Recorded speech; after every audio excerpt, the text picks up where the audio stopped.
ताज़ा तरीन वीडियोस के लिए चैनल को सब्सक्राइब करके बेल आइकन और ऑल नोटिफिकेशन पर क्लिक करें ताकि आपको मिले हर अपडेट सबसे पहले।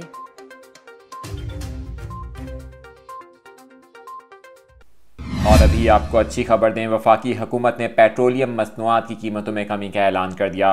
वज़ारत ख़जाना की जानिब से जारी नोटिफिकेशन के मुताबिक पेट्रोल की कीमत में 5 रुपये फ़ी लीटर कमी कर दी गई, जिसके बाद पेट्रोल की नई कीमत 140 रुपये 82 पैसे फ़ी लीटर हो गई। नोटिफिकेशन में बताया गया है कि डीजल की कीमत में भी 5 रुपये फ़ी लीटर कमी की गई है, जिसके बाद इसकी नई कीमत 137 रुपये 72 पैसे फ़ी लीटर हो गई है, जबकि मिट्टी के तेल की कीमत में 7 रुपये फ़ी लीटर कमी की गई है।